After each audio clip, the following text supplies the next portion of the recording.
now call the East Lyme Zoning Commission regular meeting of March 18th, 2021 to order. It is 7:32 p.m. I will note this meeting is being held via video conference on Zoom. First order of business is just to do a quick roll call and identify which commissioners are present. Also going to identify the interested parties that are present. Hey, I'm at a zoning meeting right now. Anything? Okay. Was that Dwyer? That might have been Norm. Okay. So just obviously I'm present, Chairman Matt Walker, Terry Donovan, if you could raise your hand and say aye. Aye. Yes, sir. Mr. Bill Dwyer. Good evening, sir. I think you might be muted, Bill, unless. Yeah, he is. We can't hear you. We can't hear you, Bill Dwyer. Ready? There you go. There you go. Yes, sir. Kim Kay, I know is not going to be here tonight. We'll have to use an alternate in that position. We have Norm Peck is here tonight. Norm, if you just say aye. Yep. Ann Thurlow is here. Hey. Aye.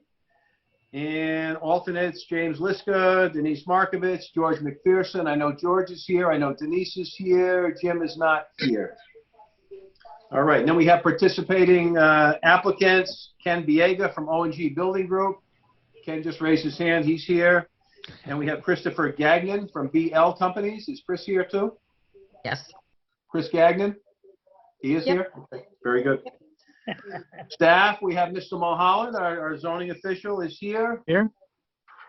Jen Lindo, our administrative assistant, who is managing this entire operation for us, thankfully. And Brooke Stevens, our recording secretary. Brooke's here. Brooke's here. Yep. And then Roseanne Hardy, our ex officio. Is Roseanne here this evening? Yes. Yep. Roseanne is here as well. Excellent. Very good. So at this point, we do have the need to seat an alternate. And it looks like, Denise, you sat last on March 4th. You also sat previously on the 18th. So it looks like Mr. McPherson, George, you'll be sitting this evening. Okay. Sound good? Sounds good. All right. Just going to go through the ground rules here quickly as a matter of protocol. Please remember that while unmuted, we can hear you and everything going on around you. We can also see you. Number 2, board members and staff will be unmuted during the entire meeting. Number 3, as required by executive order, everyone must state their name and where they are from prior to speaking. For example, John Smith, commission member, Harry White, 123 Main Street, each time they speak. During public delegations, Jennifer will open lines for comment. Please wait to be called on to speak. Once you're finished speaking, please mute your microphone or phone. During each agenda item, only the board, staff, and presenters will be unmuted to speak on that particular item. Only one person may speak at a time. If you wish to speak, please raise your hand and wait to be called upon. Board members will be called upon to provide comment via a roll call. Members and alternates for all motions, in the interest of making sure we have a very clear record, please plan on roll call votes so the public and Brooke, taking minutes, can be very clear on the record. That's important. Only hosts are permitted to share screens at this time. Any documents to be shared must come through Jen at jlindo@eltownhall.com. As required by executive order, all documents being discussed and reviewed at the meeting must be posted on the town website no later than 24 hours prior to the meeting, and I'm sure that was done. This entire meeting is automatically recorded by Zoom, and upon the host logging out, the meeting will cease, and so will the recording. The meeting cannot continue without the host. And with that, we'll move on to public delegations, which is time set aside for members of the public to address this commission regarding any items, topics, subjects not appearing on tonight's agenda. Is there anyone from the public that wishes to address this commission regarding topics that do not appear on tonight's agenda? I have Jen, two names. Yeah, I have Jen. 2 people that I don't recognize. So if Okay. either of you are here to speak during public delegations, please unmute yourselves.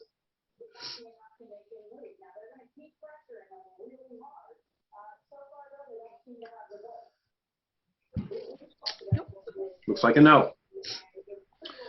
With that, we'll move right on to the public hearing segment of tonight's meeting. And we only have one, and it is the application of Kenneth Biega, O&G Industries agent, Ryder Truck Rental Incorporated owner for a special permit for a change of use from an existing truck facility to a Mason Contractor Supply Yard and Store at 10 Colton Road, East Lyme, Connecticut. We just need to note the following exhibits for the record. And we can either read from the list, or Terry, you can read the exhibits A through Q. Do you have those in front of you where you can read those, Terry? I do, Mr. Chairman. Our good Yes. secretary, thank you. Yep. Exhibit A is the application, elevation and plan dated February 12th, 2021. Exhibit B is Earth Products Showcase ONG Industries Incorporated dated February 11th, 2021. Exhibit C is a Stormwater Management Report ONG Earth Products, February 11th. Exhibit D, Legal Ad, Town Clerk and the Day, February 19th. Exhibit E, Engineering Comments of February 22nd, 2021. Exhibit F, Water and Sewer Comments of March 1st, 2021. Exhibit G, Proof of Sign Posting, March 8th. Exhibit H, Revised Plan Set dated March 11th, 2021. Exhibit I, Lighting Plan dated March 11th, 2021. Exhibit, can I ask whoever has that noise in the background to go on mute? Somebody's got some noise going on there.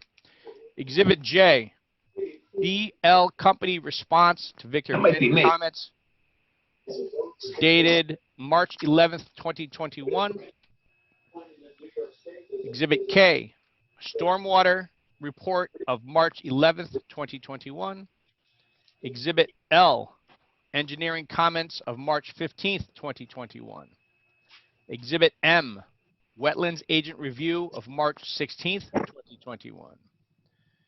Exhibit N, Grading, Drainage, and Utilities Plan dated February 11th, 2021, updated through March 16th, 2021. Exhibit O, Lighting Plan dated February 11th, 2021, updated through March 16th, 2021. Exhibit P, BL Company's Response to V. Benny Comments of March 15th, 2021. And Exhibit Q, Stormwater Management Report dated March 16th, 2021. Thanks, Terry. Appreciate it. And with that, we'll move right on to our presentation by the applicant, Mr. Viega. Good Well, evening. thank you. Good evening, everybody. First thing, I just want to ask that we're not going to look for the commission to take action, Mr. Chairman, tonight. We'd like to keep the public hearing open till the April 1 date. All right, we're still waiting. We don't have the final wetland approval. I don't know if you're aware of that. So we just wanted to make sure that's okay with the commission before we go through our presentation. Okay? Makes sense? All right, so what I'd like to do is, besides, I'm going to introduce the other people that are here. I have Bob Rizzo from ONG. Bob, if you could just raise your hand there. Evening. And then I have Chris Gagnon from BL Company and Ed Barry from BL Company. Okay? So what I like to do, if you could give me, I have a presentation. So Jennifer, if you could give me, share the screen. Yep, you're all set.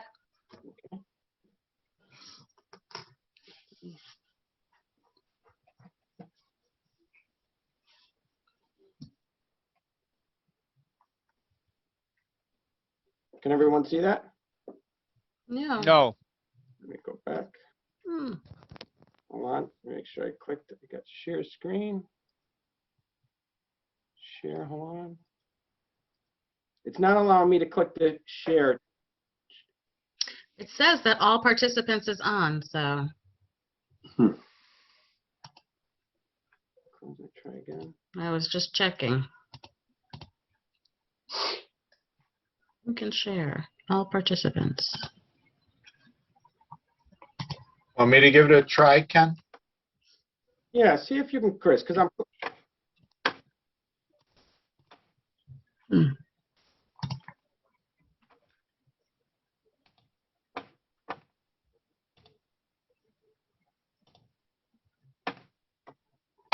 There you go.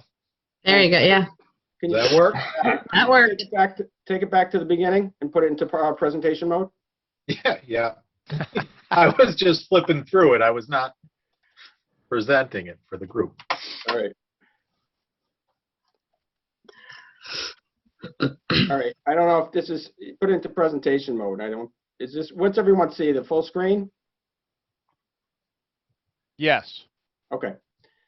All right. So let me start. O&G, I know some of you may know us. We've done a tremendous amount of work in East Lyme for you guys, especially all the schools and everything like that. So, we're happy to be, hopefully be a taxpayer now in East Lyme. So what we're looking to do here, and there's many different groups of O&G, this one being the Earth Product Showcase, our masonry supply division. All right, if you can go to the next slide. And I just wanted to bring, to talk about the property. This is 10 Colton Road. If you're on 95, this is the image you would be looking at. This is what you see. And, we're going to work with the facility. We're not going to make any changes. Well, we're going to make changes to the exterior, but we're not going to actually increase the size. We're going to keep the warehouse the same size it is. All right, so if you can go to the next slide, Chris. All right, so after meeting with Bill and kind of going around, discussing what we're thinking, what his image, and what we think will look good there, this is the image that we're going to be proposing that you would see from 95. All right, so you'll see some stone veneer on the front. You'll see the 6/6 windows. You'll see more of that New England type look with the cupola on top. We're changing the lighting. We're making more soft lighting onto your sign that's within your code. And just kind of keeping, the same structure, but making the appearance look a lot better. And it's, what's going to be, you're going to see this nice one. You're going to look to the warehouse next to it. And you're going to say, well, hopefully they go and make some changes to their warehouse. All right, so Chris, if you can go next slide. All right, so now let me just walk through the elevation. The top elevation is what you were just seeing from 95. The image to the right is what you'd see on the rear of the building. Then the image in the middle is what you'd see if you were standing on the east side looking west. So if you notice, we're going to take a couple of those garage doors offline, and we're going to change that and make that into our contractor supply store. All right, and the door in the front would be into what we're calling our showroom area. And then the image on the bottom is what you would see if you're standing east looking west on the opposite side of the neighborhood. Okay, go on, Chris. All right, so now a little bit about O&G.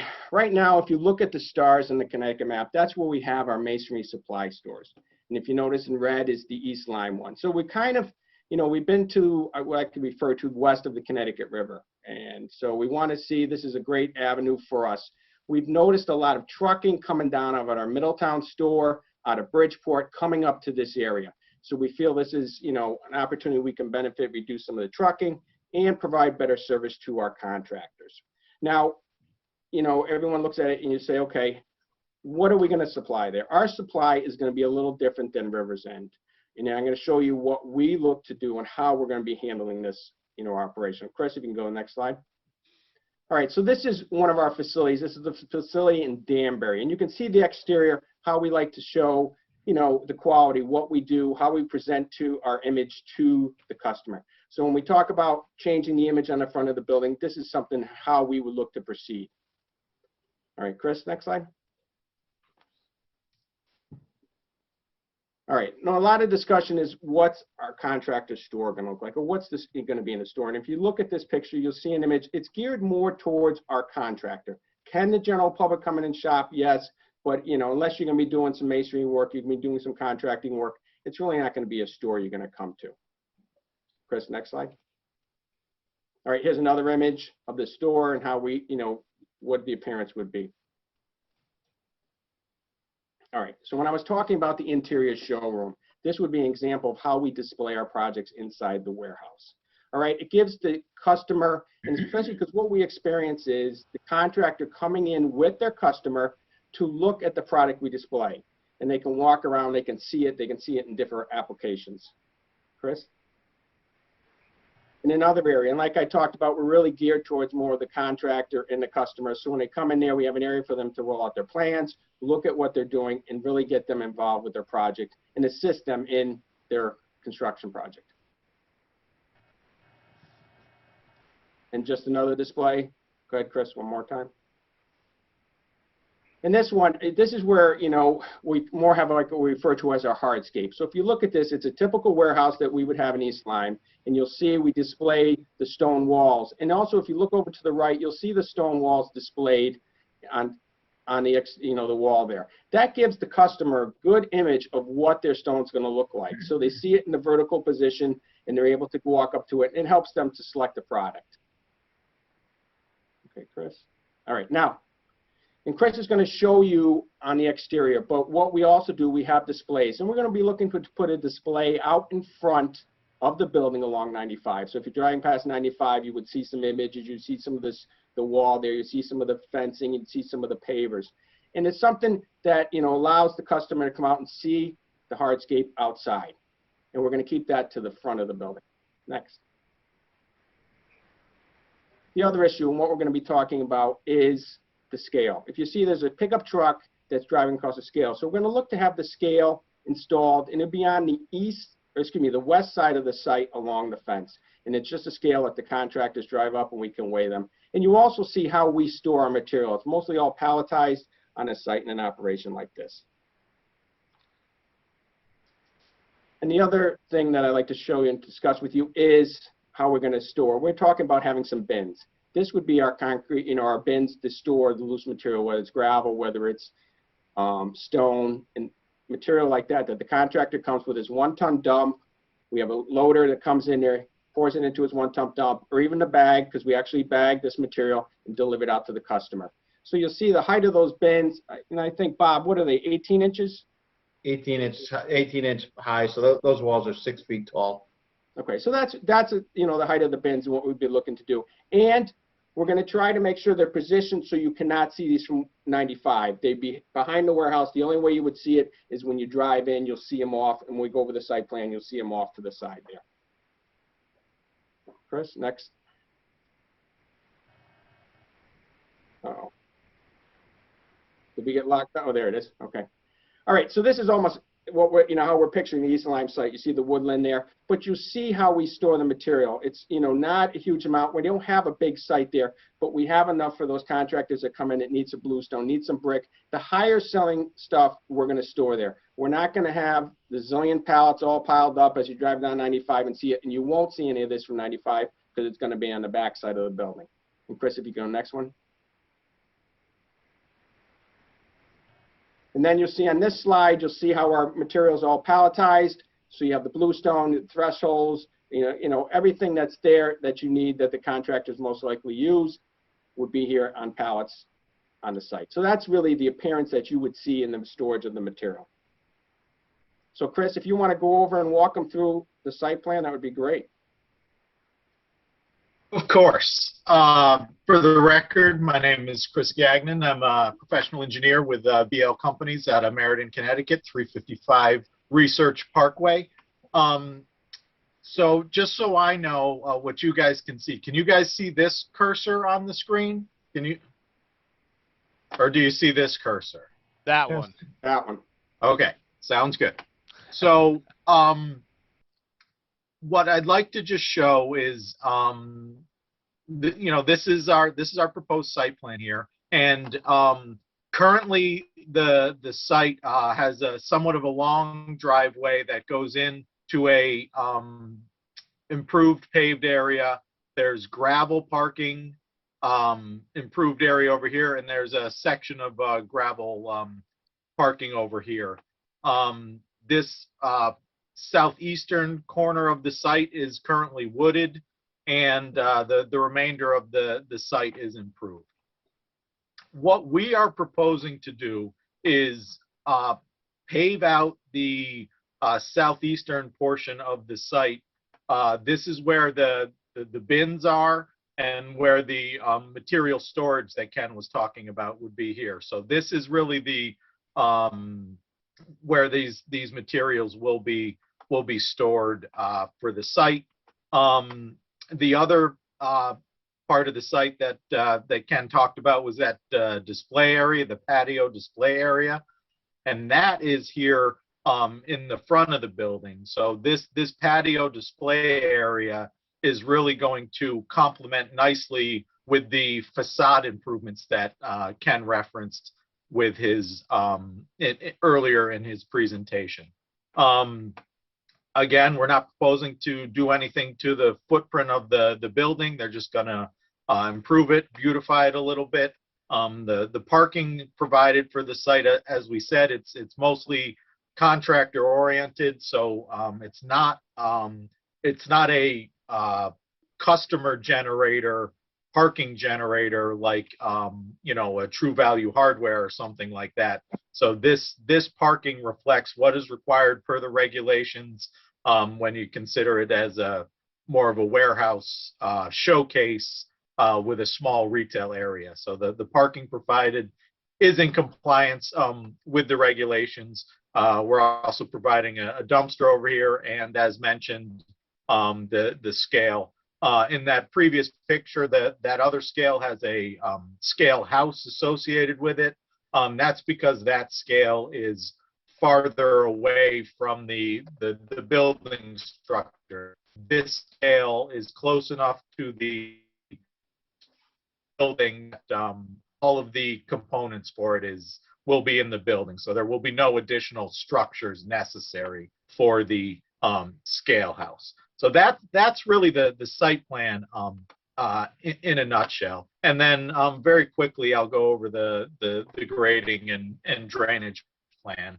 Out on the site today, there is currently 0 stormwater management for this site. Everything just sheet flows off the site.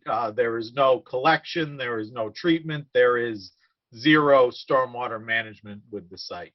So I feel I can confidently say with the stormwater management system that we're proposing here, it truly is an improvement with respect to the stormwater quality flowing off of the site. So we're going to collect the runoff from the all of the paved areas, and that runoff is directed to 2 hydrodynamic separators, which then go into an underground infiltration retention detention system. With this proposed system, we meet the required water quality and quantity per the regulations. We actually are providing a lot extra in terms of the water quality volume. So I can confidently say that post-construction, the runoff leaving this site will be of higher quality than is currently occurring on the site. And you have been working with the town engineer who has reviewed this and has signed off on your drainage plan, is that correct? That is correct. We had a final round of comments from Mr. Benny that we received on Monday.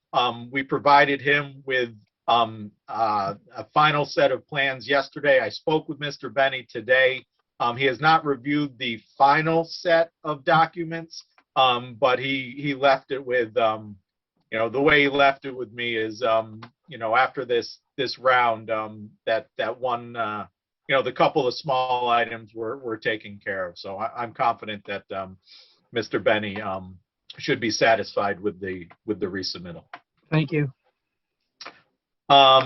So that's the stormwater management. I think to summarize, no stormwater retention or detention now, and no stormwater quality. Post-construction, we'll be providing both.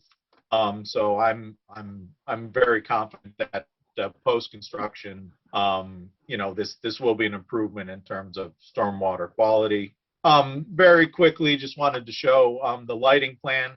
The way the lighting plan is designed right now, we are focusing the lighting on the areas of the site that are going to have the most traffic, and then the back of the house is not going to be as lit up.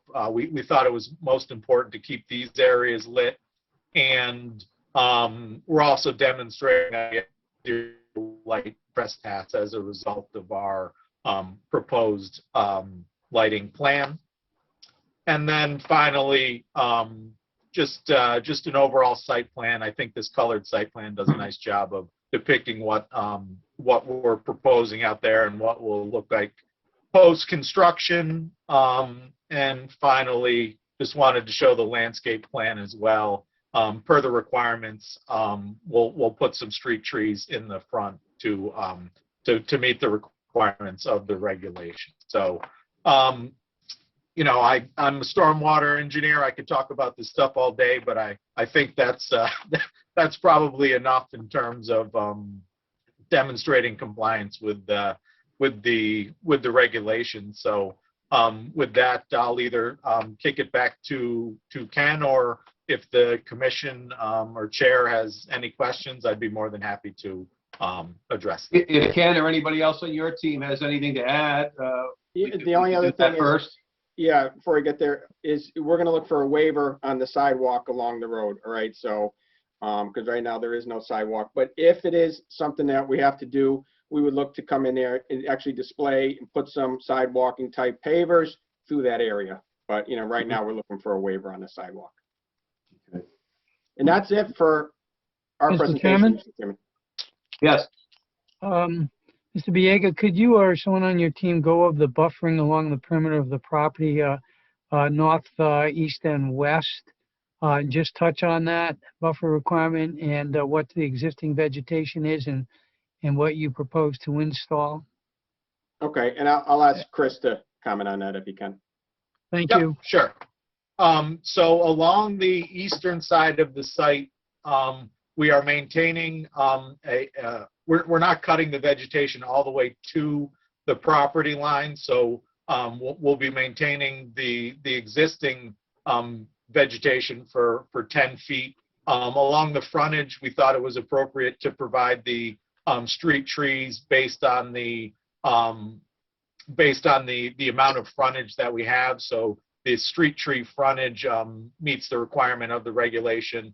And then we are not proposing any changes with respect to any clearing or anything. So we are maintaining the existing conditions around the western side of the site. Oh, I'm doing it on the wrong side. Around the western side of the site and around the northern side of the site.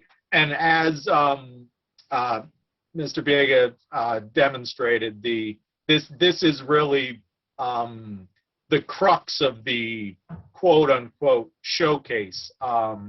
The face of the building and the proposed area demonstrating the pavers. Okay. Sorry.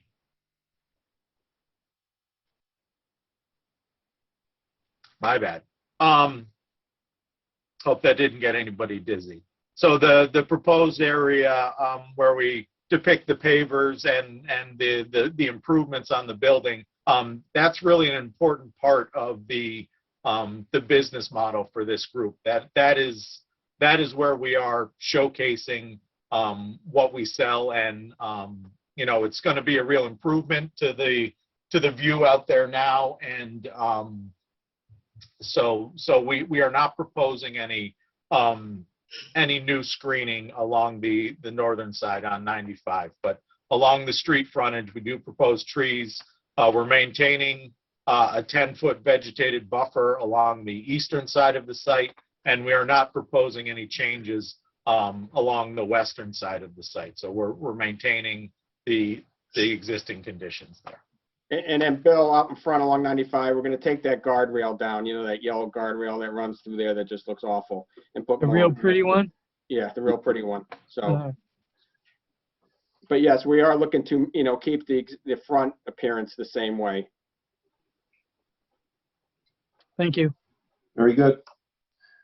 The site now is, it's empty. It's been abandoned by Ryder. How long, curious, Bill, just how long has that site been sitting there vacant? Couple Do we years know? now. Has it been that long? Yeah. Yeah, All right. I am very Very good. familiar. If we don't have anything further from the applicant, I will take any questions or comments from the commission at this point. If any commission members wish to chime in, this would be the time to do it. Sure. Are we all done with the screen share? Yeah. Yeah. There we go. So I can stop sharing, and if anybody wants to see anything, we can certainly pop it back up. I won't close anything down. Very good. There we go. Thank you. Mr. Chairman, I got a couple of questions just out of curiosity.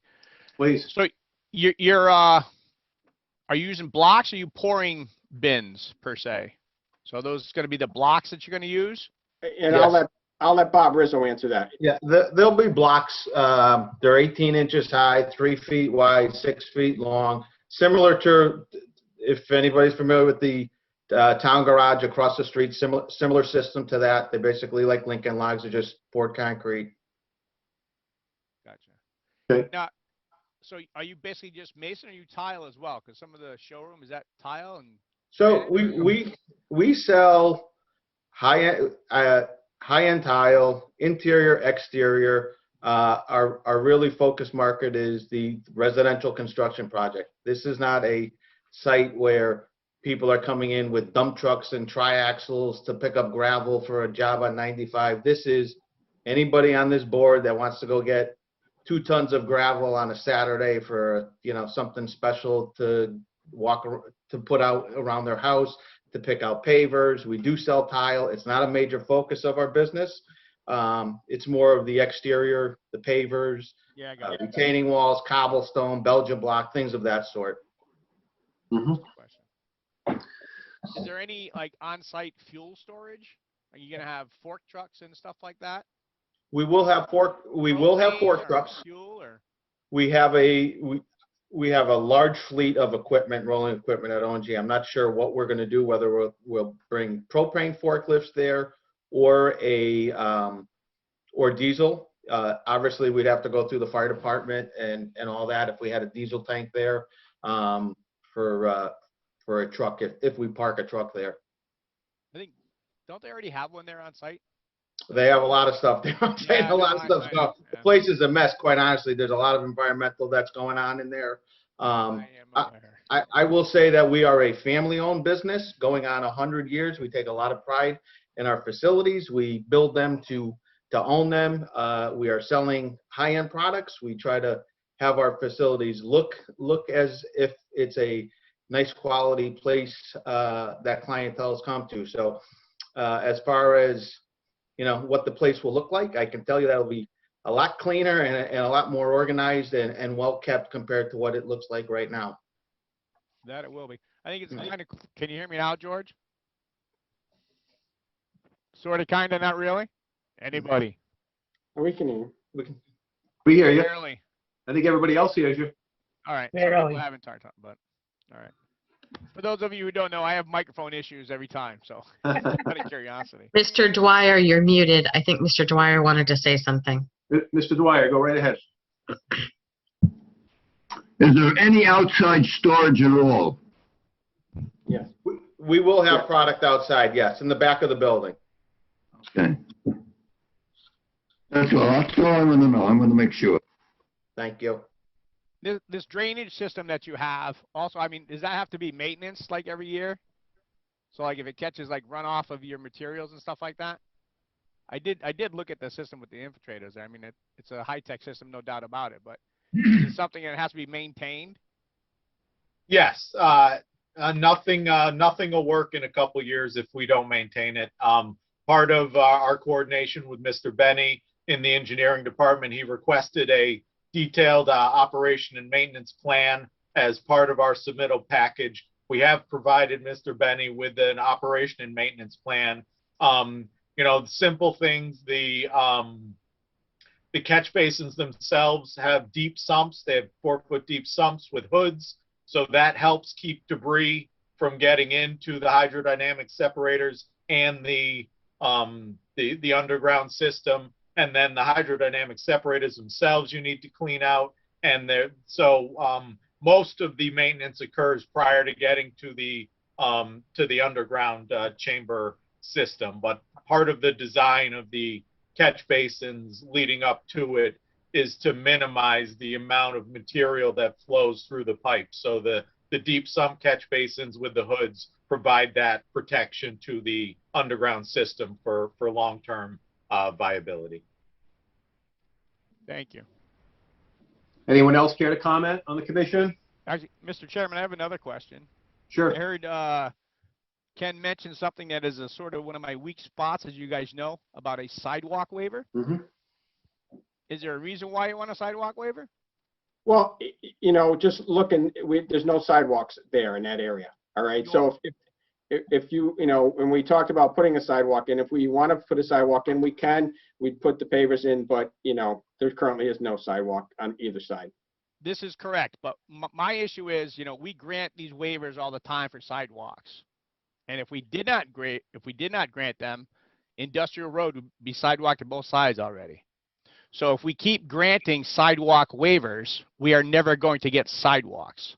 So I would love for you to put in sidewalks, whether it be pavers or granite, bluestone, whichever. And well, we don't have a problem. We don't have a problem doing that. We can put in sidewalk. Yep. Mr. Chairman, just a point. The sidewalk would have to be built to town standard, so he'll have to see the engineering department at the time of installation, and it'll have to be concrete, but we can cross that bridge should this move forward at that time. Makes sense. Makes sense. I would love to see him. Thank you. Yep. Same here. I would just say this looks to be a pretty minor redevelopment of an existing site in terms of overall impact, in terms of what you're doing. That's not to diminish the amount of work that's going into redesigning this site. It's a beautiful looking building, or looks to be. It's going to be a beautiful looking building from '95 and a huge enhancement and improvement over what was existing. So I'm certainly, I think, thankful for that as a resident and as the commissioner, as the chairman of this commission. Anyone else on the commission care to comment at this time? Ann? I was just going to say, I drove by there yesterday and I think it'll be a great improvement, and I'm happy about the trees along Colton Road. Although I personally don't see a need for a sidewalk, but I think it's a great improvement. Thanks, Ann. Anyone else on the commission care to weigh in? Mr. Dwyer? I see no reason for the sidewalks there, not in that area. Yeah. We'll talk about that, because you guys all say that, but yet there's a development that's going up behind it and all that stuff. If we keep saying no to sidewalks, they're never going to happen anywhere. So I agree. We'll continue that. We'll continue that conversation. Definitely, most definitely. Matt? Anyone else have anything? If not, we'll go to public comment. George? Yeah, I'm in full agreement with Terry on this one. We have a development in that area. Aren't they going to be having sidewalks, Mr. Mahan? They will have internal sidewalks. The development you're speaking to, which is under construction, is an affordable housing development that is probably several years old, and it was litigated at one time. And that's not one we won. We did deny it at one point. It is under construction now, mandated by the courts. There are no sidewalks on Route 156 for that development, but there are internal sidewalks, which will lead pedestrians from the interior of that development to the southern end of Capitol Drive, which is adjacent to Colton Road. Right.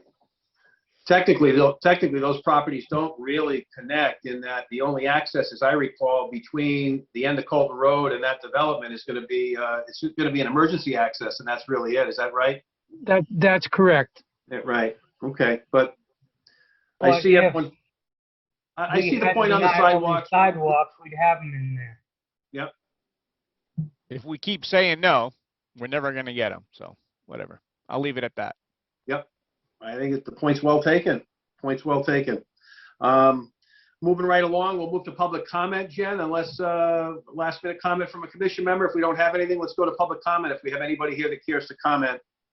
The only member of the public that's here is actually Roseanne. So if Roseanne wanted to make a comment, this would be the time to unmute yourself.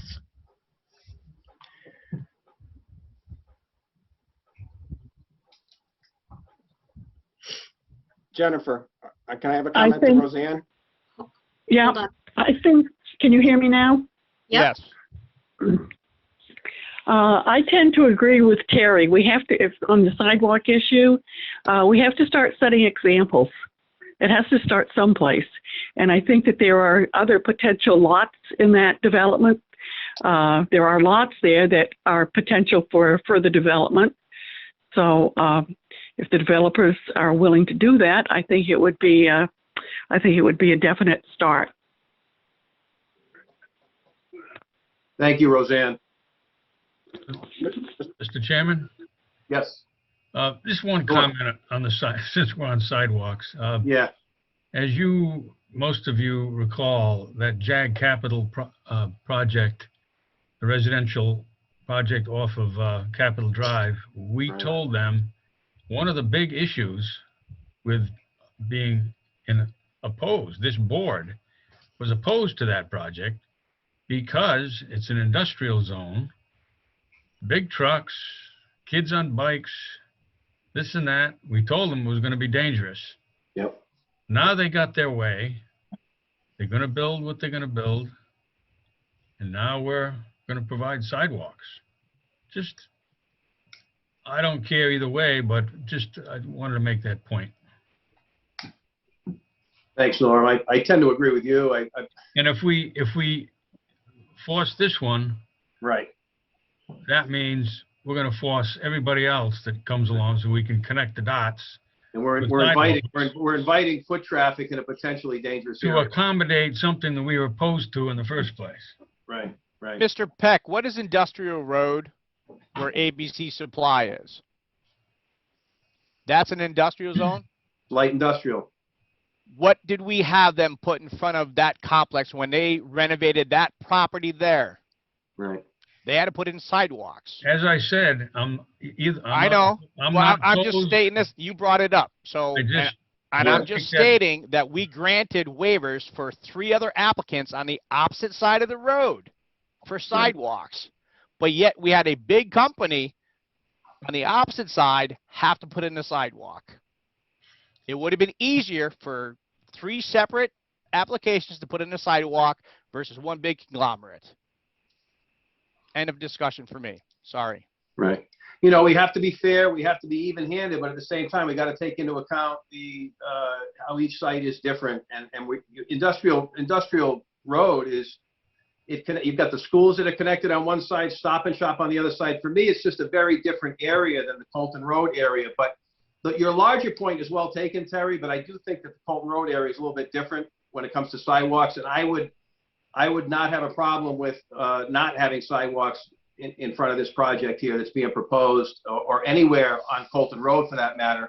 But that's my opinion. But the larger point you're making about, you're right, we give waiver after waiver after waiver, and we're kind of getting away from the POCD and connectivity, right, between East Lyme and Niantic and through town. And you're right in a larger sense, but I still think we got to be site specific when we look at this. And I'm more inclined to agree with Norm on this, in this particular situation, that a sidewalk may not be appropriate here. So any other public comment, Jen, or that was it? That was it. You're muted now. That was it. Okay. All right. So I'll take a motion to either close or continue the public hearing. Was it the applicant's intent to continue this public hearing? Was that right?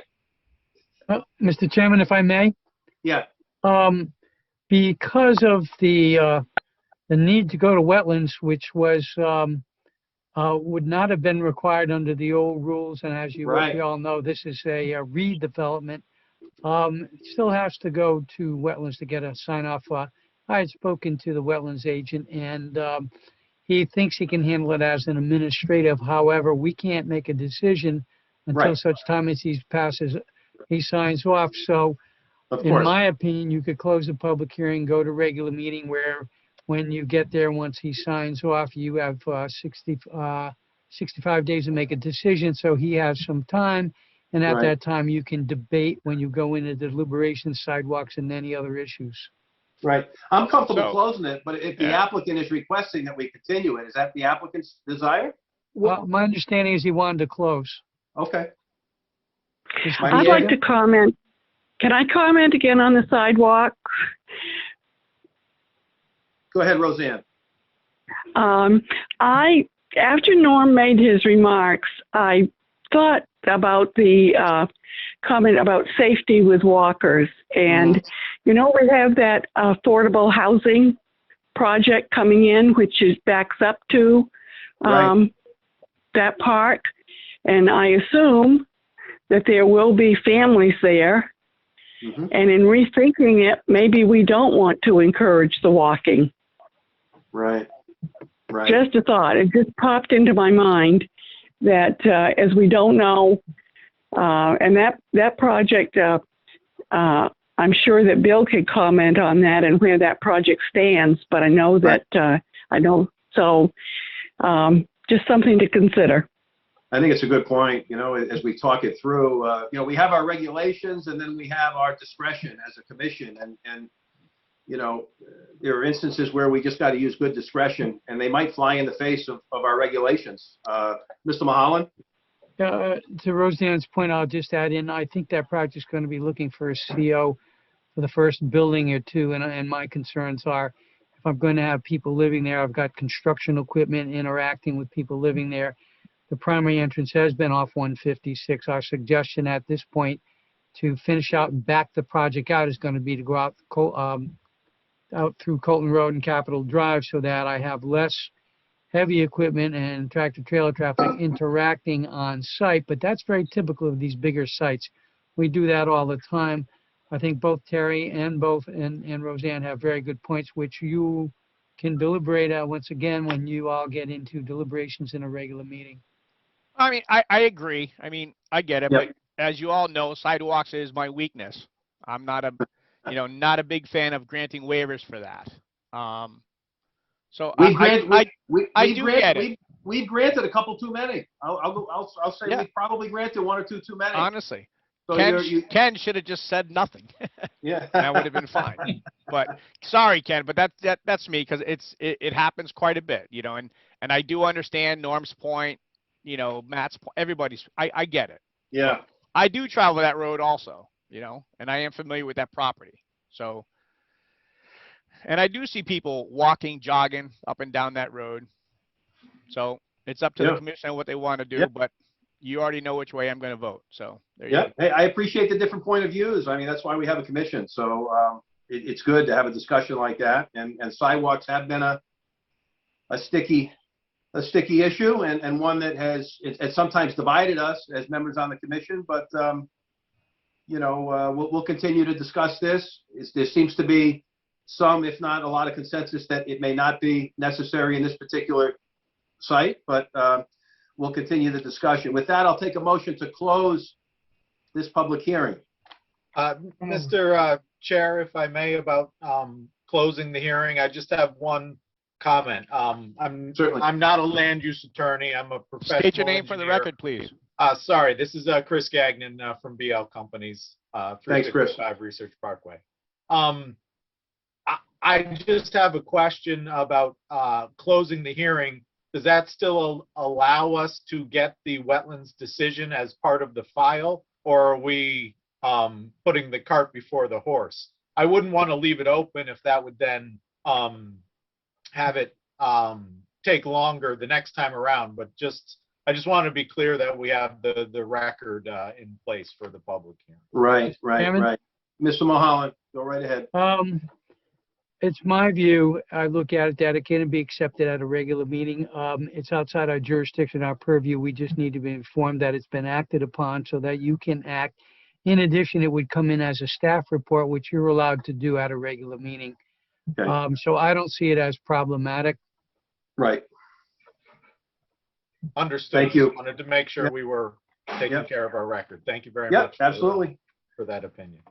Appreciate it. They're a separate entity. They'll do their thing, and we think it's going to be an administrative situation because of this is such a minor redevelopment of the site. But we'll let that entity do their decision-making process and then come back to us for our regular meeting. Hopefully, the wetlands piece can be resolved prior to our next meeting. I don't know that it can or will be, but hopefully it can be. I don't know if Mr. Mulholland wants to. I don't know if Mr. Mulholland wants to speak to that.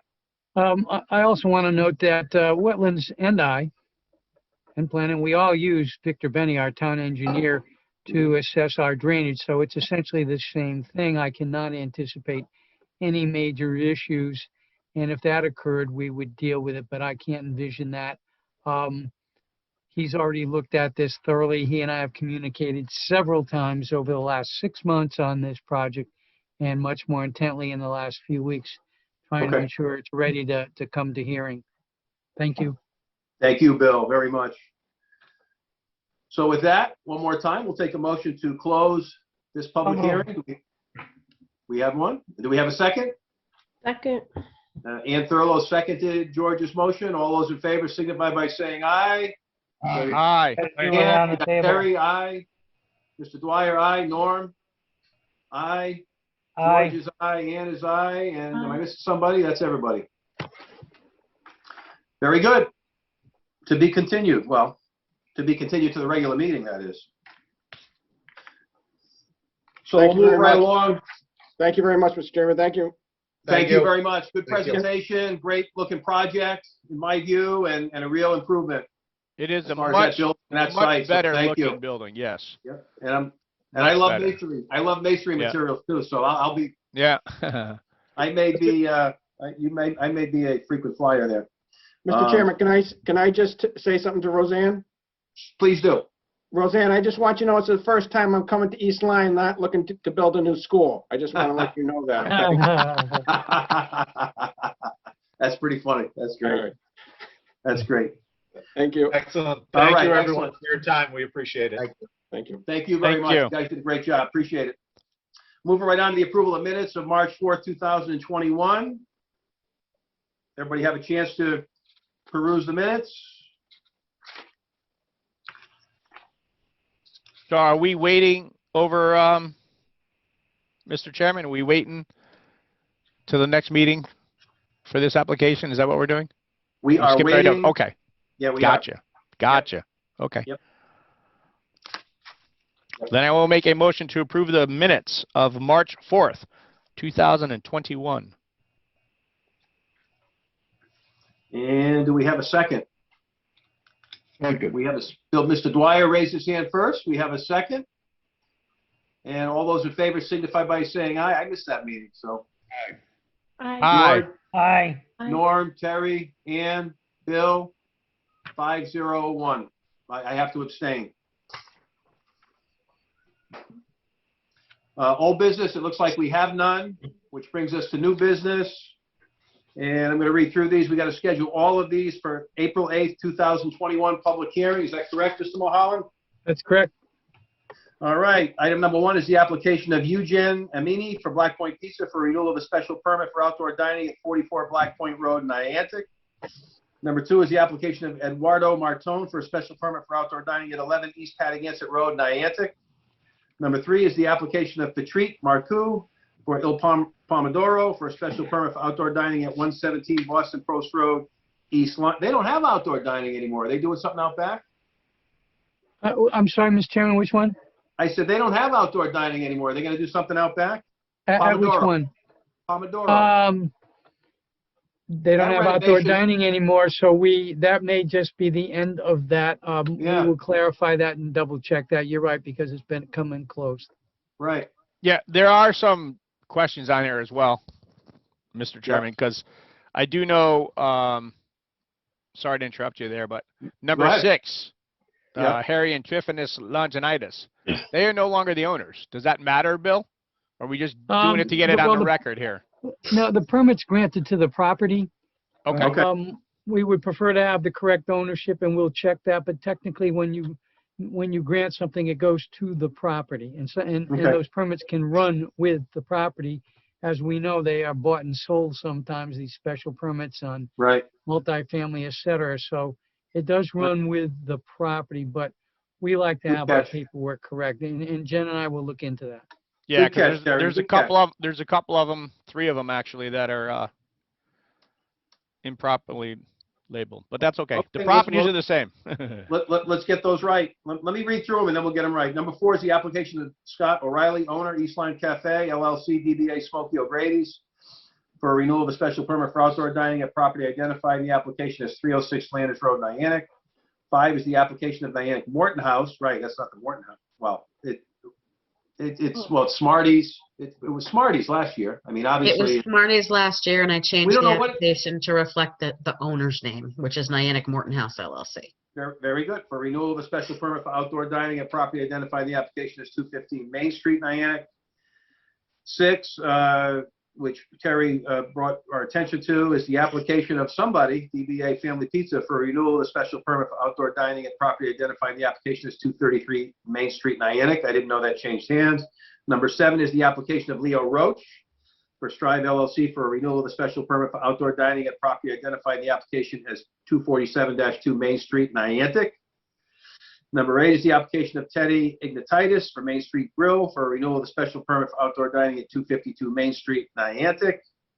9 is the application of Lionheart. Yeah, there we go. There's the next one, right? For a renewal of a special permit for outdoor dining at a property identified in the application as 267-283 Main Street, AKA 13 Hope Street, Niantic. We have a new restaurant coming there, so we'll have a new name there next meeting.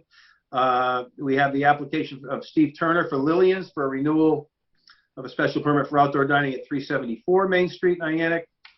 Number 11 is the application of Costas Anastasio for Niantic Diner for a renewal of a special permit for outdoor dining at 26 West Main Street, Niantic, which they still haven't done.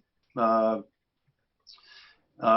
dining out front obviously was in relation to the governor's order. Number 12 is the application of Nejla Obus for Niantic Pizza for a renewal of a special permit for outdoor dining at property identified in the application as 53 West Main Street, Niantic. And then finally, number 13 is the application of Steve Carpentieri for Niantic Diane Incorporated, AKA The Line Tavern, for renewal of his special permit for outdoor dining at 229 West Main Street, Niantic.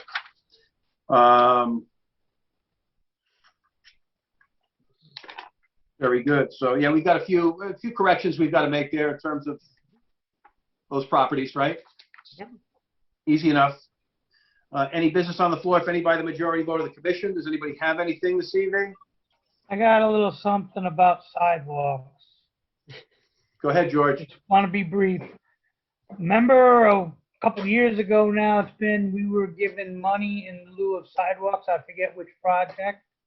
What's ever happened to that? Oh, I could tell you what project that was. Right, Bill? I think we all know what project that was. I forgot. So Without please stating the name of the project. It was for East Society Road, Gateway. Yeah. Okay. And we got much too less money for it, but I agree. We should have gotten. That's another thing we could do is put that in our zoning regs that we get like for like, not dollar. Good suggestion. You know, we should have gotten like for like in that deal. I agree. If I may, the zoning commission did not make a deal. No. I know We didn't make a deal. No, the zoning board had, Yeah. so when we talk about like for like, that's not something the zoning board does or ever did do, and I don't envision ever doing. That was with a different entity. All the zoning board did after examining the issues and the project, and at the request of the developer, you concluded that they didn't need to install the sidewalk, that it was going to be essentially useless. You made that decision, and then there was some arrangement by another administrative entity in the community. Yeah, I believe it passed by a vote of 5-1-0. Yeah. Mm-hmm. For the record. Yep. Thank you. Thank you. We'll move right on to you, Bill, if you want to just segue into your zoning official report. Yeah, I don't have a whole lot tonight. We're busy. I think we're going to see a little slow period. I've still got a lot of irons in the fire. You never know if they're going to come forward. You know, if I get 10 inquiries, I might get one application. I'm working on one. You'll see it if they continue to go forward. We have some issues with it. It's a very ambitious for a smaller site, and sometimes they're overly ambitious. And if it comes to you, you will readily identify as a group what the problems are, because you all are veterans now and you know what to look for. So we'll see if that comes forward. And then I anticipate this weekend downtown will be packed. It's going to be 56 degrees and sunny. And tomorrow the town hall opens. Dairy Queen opens. So I think you'll see a lot of people around this weekend, hopefully. Very good. Thank you. Moving on to our ex Chairman? officio. Excuse me, Mr. Chairman, Yes, Norm. I just have something for the zoning officer. A couple of items. First of all, the trees in front of Stop and Shop. I don't want to relieve any pressure on that item. There's one tree that's dead right now. I drive by it every day. It's In gone. front? Yep. Yeah. The Yeah. fencing falling apart. Yeah. What's going on? Actually, I did talk to town attorney recently about that case, and Tim Bleasdale's handling that from our law office, and I am monitoring Stop and Shop, particularly in the back. I did not notice the tree in the front, so I'll take a look at it. As you probably know, I have last year sent letters to two entities in Flanders Four Corners who had removed trees and had them reinstall them. So we certainly have a history of doing that, and we will pay attention to that. So what's I'm not sure what that means as far as the Stop and Shop. We have sent them a letter. He's aware, but we will continue, and we're monitoring, and we're ready to send a letter from our attorney if necessary. We're at that stage where, and maybe that's something we need to do. Yeah. Yes. You know, I think to use a basketball analogy, I think it's time to put the full court press on those guys over there. You know, and they've fallen short on the back of the property facing 95, the front of the property now. Some of the fencing is falling apart. In addition to, I didn't even notice the dead tree because the fencing I see every day when I go to get gas. But Yeah, that's a wrong style fencing for that place. it's the right. It is the right. Yeah, it is. Unfortunately, I am responsible for some of that damaged fence when I take my right? truck. Big truck. Okay. Sorry. But yeah, it's just too low. It's a tough fence for that spot. It's a tough fence. It looked ahead, nice when it went in. It looked nice when it went in, but not real durable. Not great longevity with the materials used, etc. But just They food for repair it thought. constantly. Yeah. It's constantly under repair. the second item is, Bill, do you have any comments about these hearings, the state of Connecticut wanting to take a lot of the powers away from the local zoning boards? I can touch on it. Not up to speed in the last week and a half, but there's a couple different movements going, and there's one of the organizations, Desegregate Connecticut, and there is some other legislation that's being discussed where under the affordable housing statutes, they would take more power and they would allow duplexes and triplexes to land anywhere in the town, anywhere next to any property at any time without our input. There's a lot of efforting going on. It's become political. I have spoken to Holly Cheeseman about it, and I have been, and Gary Goschel, we've both been kind of paying attention to it as all planning and zoning people in the state are. This has the potential to affect, depending on your view, adversely or not, almost every small town in the state, and the quality and the character, in my opinion, in my view. And as I think our experience as a zoning group, the affordable housing regulations, in my view, are broken. It may not be a popular view. We know we'll probably never get to 10%. It's a constant battle. I, for one, think it shouldn't be 10, it should be 5. And a lot of this movement is coming out of Hartford. I, for one, think the problem is in the inner cities as opposed to the smaller communities. I lived in New Haven as a young guy. And, if you grow up there, that's your neighborhood. Those are your friends. Yeah, if the housing stock is broken, maybe we should be fixing that. And the question then is who owns that? I have made that known in some circles in the state. Probably not a popular view, but I think it's a realist view. We grow up where we are, our friends are where we are, and not all of us want to move out to the suburbs or into the city. But most of us like where we live, And maybe not everybody's mobile, but it also gets into what's being talked about, our social justice issues, which I try to stick to the land use issue because I think business-wise that's what we're focusing on. And being an old 60s guys, I think I have a good handle on the social justice issues, but that's another conversation. As far as land use concerned, I think we may want to start paying attention to that. I know our legal team is paying attention as well. So those of us that do this as a business are paying attention, and we haven't really reported into you yet because it's been mostly talk, but now it's starting to get to the next level. And Norm, obviously, you've picked up on it. And I do get some emails from time to time from the state, and I'm happy to share those. Thanks, Bill. Yeah, just a comment.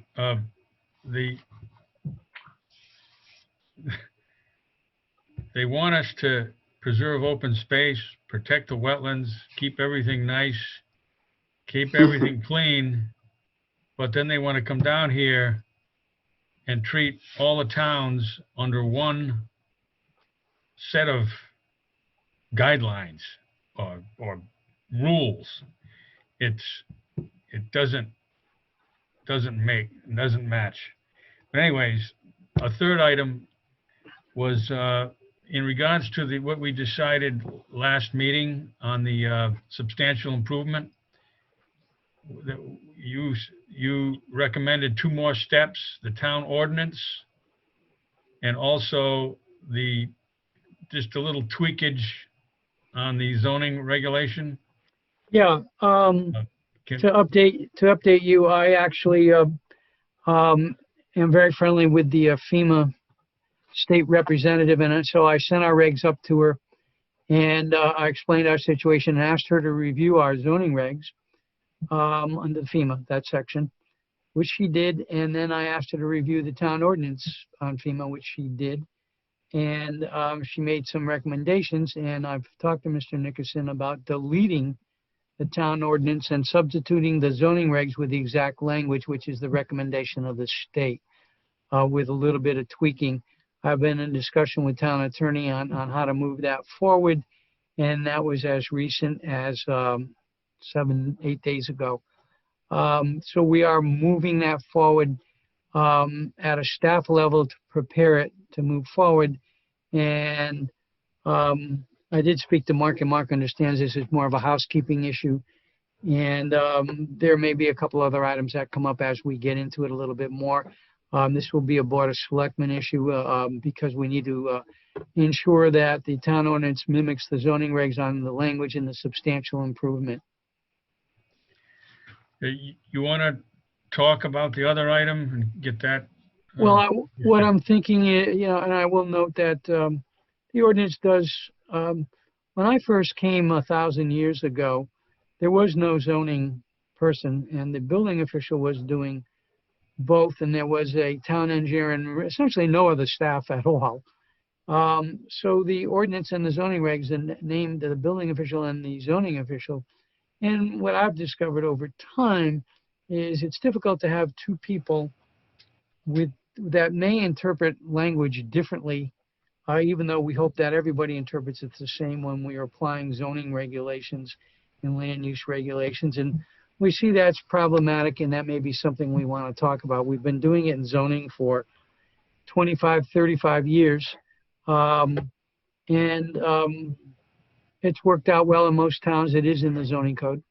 The only reason you have a town ordinance is because in 3 areas of the community, Crescent Beach, Black Point, and Giants Neck Beach Association, they have their own zoning by special mandate of the state of Connecticut.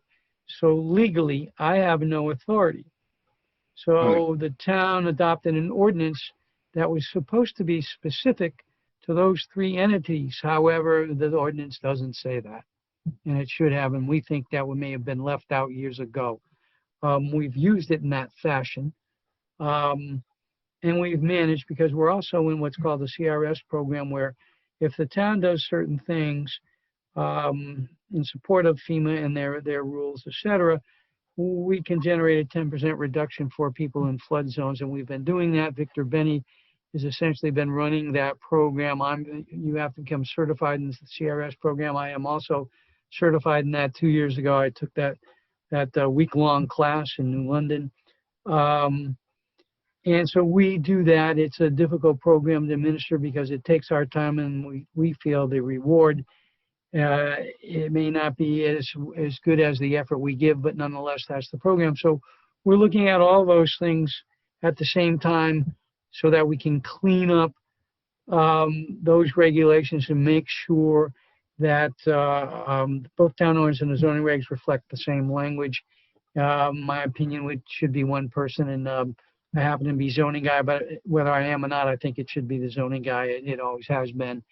And back when Ernie Bush, which most of you may not know, was the building official at the time, and when I came, he had to be 80-ish, but was doing zoning I'd say so, and yeah. building, and probably not really doing much zoning. Yeah. At that time. And of course, the town's grown substantially. So that's something we've discussed. I've discussed it with Norm. And we're trying to pull that together. I will just share with all of you at this time, which I hadn't planned on doing. I have suffered a major medical issue, so I'm going to be out for another week. I'm doing well, beyond surprisingly. And I anticipate being back in the office soon, but Norma, I'm sort of working from home. I'm not supposed to be, but I guess I did 4 hours today. Got yelled at by the big boss. She's not happy. But nonetheless, so I'm addressing that. We're staying on top of all these things. And so I will talk to you soon about that, Norman. We'll get this ready to go forward. Mr. Zumacher is, from our law firm, is also working on the FEMA side. And, making sure that we cover all the bases. So that's my report. All right, I had another item, but I'll hold on that one. Thanks, Bill. You're welcome. And all the best, all the best to you, Bill, obviously, from me, from everybody here, those who may not have been aware. And you're a trooper. You're a tough guy. You're a tough Most of you guy. who don't know, I had, I'll just share with you because at this point it's probably moot. Yep. I was, life started last week to Hartford Hospital after suffering a major 24-hour heart attack, and not expected to make it, but because I'm a fitness nut, they said that was the great savior in this, and so I'm doing pretty well. I have to have I had 2 stents put in. I'm having another one Thursday, outpatient, and I expect to be back because, boy, I've never felt better. So, God bless you. All good, but I wasn't really going to share that, but after all these years. And so I appreciate everybody's support. And so I guess you didn't have any corned beef and cabbage yesterday then, huh? I had to wear the green today. I couldn't get, my wife wouldn't let me out of the house. Just for the record, if you notice, Mr. Dwyer has some fleece on as well. That's right. That's right. Going to be the Fleece Club. Bill, but, I'm doing well, so thank you. We appreciate you. We appreciate your dedication. You've been unbelievable. I've been on this commission since 2009. Norm's been on here since, God, Norm, it's probably been 30 plus years, maybe more. Going to beat out Dwyer. He's going to beat out Dwyer, and others have been on here for years. And when does the pension start? when you open up your bank accounts. Having you behind the scenes as a zoning guy is a godsend. It really is. Just to be able to illuminate the applications sometimes for us, and it's so appreciated, the amount of work and effort you put into your job and how serious you take your job. And so sorry you went through what you did. At the same time, rest and nourishment, and you probably shouldn't be here tonight, but here you are anyway. And we're all thinking of you. We're all thinking of you, and I'm praying for you and for this recovery to be fast and furious, and you'll be better for it. That's what I say. I say you're going to be better for this, and you get a new lease. Well, we're doing well. I'm waiting for all the outdoor dining to open up. Yeah, I might do it again. There you go, Mr. Dwyer. We can hear you now. Go ahead. Anybody going to comment on that Saturday long day with the planning and zoning, et cetera, et cetera, et cetera. Yeah, Right. Talking about the Bar Association seminar. The one on- Yes, I sat through the whole thing. Yes. I thought the one on zoning sucked. Yeah, I agree with you, Mr. Dwyer. I agree with you. That's great. Yep. He was reading it was the same literature, but it was from the same paperwork I had from when Norma and I went to Manchester, I think it was in 2017. Yep. So he was throwing off everybody. Yes. Yep. But the gentleman who did wetlands, I wish we had him instead. Yep. But it was interesting. Zisco was there. Good. I thought I was the only one there. No. East Lyme had a total of 15 people there. We had a lot Wow. of people. Wow. I even took a Comments note from 'cause- zoning board liaison to planning. Comments from zoning board liaison to planning. We had Kim, and then we've got Norm coming up on the 13th.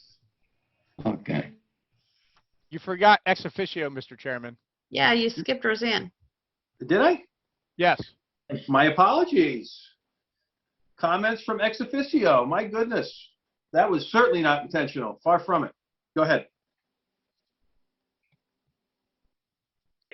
Okay, so I'll pick up with the Board of Selectmen, and then I'll have a couple of other smaller ones. But I found tonight's discussion very interesting on the proposed state, some of the proposed state new regulations. And I think there are three that would particularly interest the Zoning Commission. The first one is, I think, the one that you were discussing previously. There's also another one on the solar park regulations, reducing the amount of acreage that would be required for solar parks, and also increasing the areas where solar parks would be appropriate. The second one would be what you were discussing, the affordable housing. That in particular, I think, is very concerning. And there's a lot of discussion about equity and equality. And they're two very different issues, two very different meanings. But I think they're being used interchangeably. So I think that this one, and then there's a third one, which isn't so much in zoning's realm, but I think concern to many of us in particularly smaller towns, and that is that certain properties, I think the threshold is $500,000. And if your property exceeds that amount, then you would pay an extra tax, which would be paid to the state. And the state would then redistribute that money as they saw fit to communities, other communities that might need that. So I think the time has come for us not to speak out individually, but to use our power as groups, as opposed to one person on zoning writing a letter. The power of the Zoning Commission as a whole in unanimous agreement on certain issues, I think carries a heck of a lot more weight. And I have asked Mr. Nickerson to schedule, we have a special meeting next Wednesday, and to ask our state senator and state representative to come forward and speak on these bills in particular, and any others that they think might be of concern to us. Unfortunately, public hearings have already begun on several of these bills, but I don't believe that any of them have been closed yet. So I think that's additional information that we need. So I think it's very concerning, and as I said, I think it's time for us to begin speaking up as a group. So someone from zoning might want to listen in to the discussion, and then as a zoning member, inform other members of the commission as to what the discussion was. We also will be discussing the new plan that's out called the American Rescue Plan. And this is the money that's coming in for, particularly as a result of the poor economy, or the stab, shall I say, on the economy as a result of COVID-19. We'll be getting approximately $1.6 million for the town, and that will come over a 2-year period. And we have very few limits on how we would use that money. The only limit is that we cannot use it for tax relief.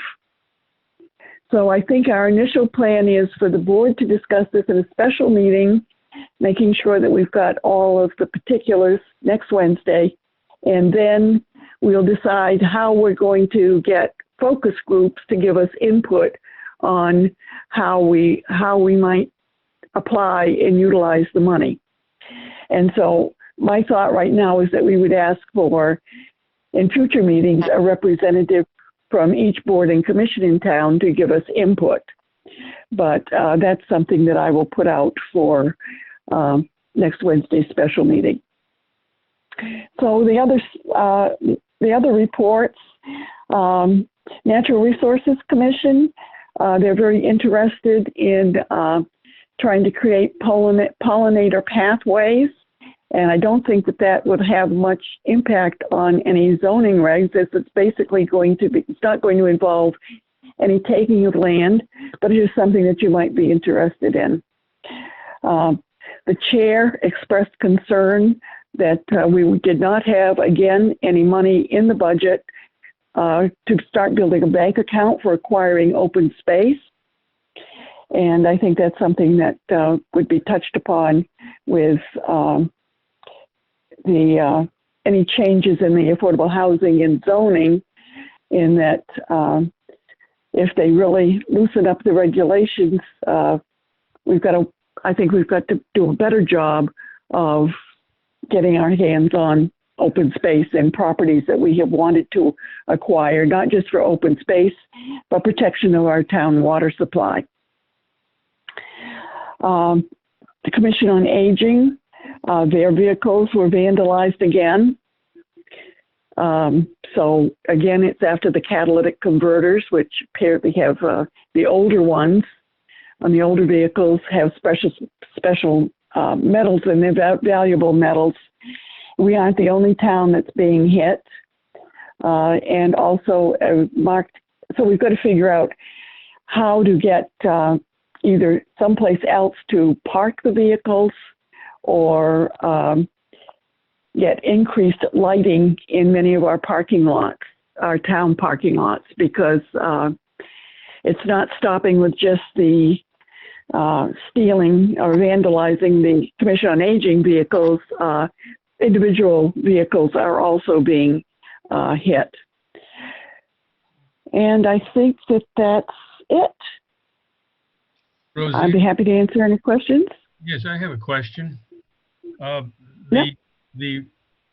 The recommendations for the use of those state funds, what would you suggest right now as for the process of giving input on that? Well, I think that because we just got the particulars, I think, in an email 2 days before the meeting, and it's very extensive. So I think the board needs to have a chance to discuss it ourselves. Of course, the meeting is, will be on Zoom and you can listen in, but I think we as a Board of Selectmen need to figure out exactly what's expected of us, and whether or not there are any further restrictions. And aside from, because I specifically asked if we could use it for overall tax relief for the town, and the answer, that was a definite no. So I think we need to learn, first of all, are there any other restrictions? And then I think my thought is, and what I plan to propose is that we then form a focus group and get a member from each board and commission in town to join us, and to, as a group, which would reflect, the larger community, talk about what we see as some of the needs are for the town. And so I think it will take us a couple of meetings to get this figured out. This plan is very extensive, and we want to make sure we get it right, because we're not going to get this kind of money again.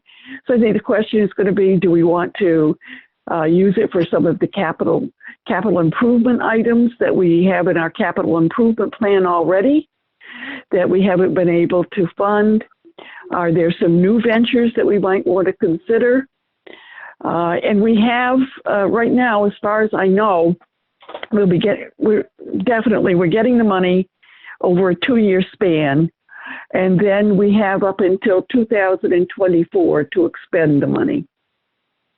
So it's you think of the effects of COVID-19. This is certainly, in spite of the hardships, this is a windfall for us. My concern is how the heck we're ever going to pay this back as a country. But hopefully the economy will rebound and we'll be back on good footing. Amen. So I think that through the first selectman's office, if people like the idea that I proposed, then I would think that we'd be reaching out for each board and commission to appoint somebody to this focus group, I'll call it right now, and get as much input as we can, and then see what we think we can do with the amount of money we have. I don't think any of us on the Board of Selectmen see ourselves doing this by ourselves. We want to reflect the whole community. Mr. Chairman, I think George had a question. Not such a question, but a comment on Roseanne's. It's 1.6 million. We're going an awful long way to funding open space. Mm-hmm. And Yep. the other thing is, isn't there room at the town garage to put those senior vehicles inside at night? Where did you say? Town garage. No, there isn't. The old one on Roxbury or the new one? No. Well, we might move them out there to the new one, but then only because it's better lit. And we're just going to have to get more security cameras. We were able to get using the cameras on the side of Lily B. Haynes School. We were able to get some shady images from their cameras, but not enough to be able to do identity. So Chief Finkelstein's been working on this very hard, along with the other officers, increasing the frequency of patrols by. But obviously, there's a market for these, and there's somebody in the area that's buying these things. There's apparently a considerable value to them. Who would have thought? I've been worried about somebody stealing my snow tires. It's a nationwide problem. Yeah, it's a nationwide problem. So. Yep. What? It is a nationwide problem. Can you hear me now? It's a nationwide problem.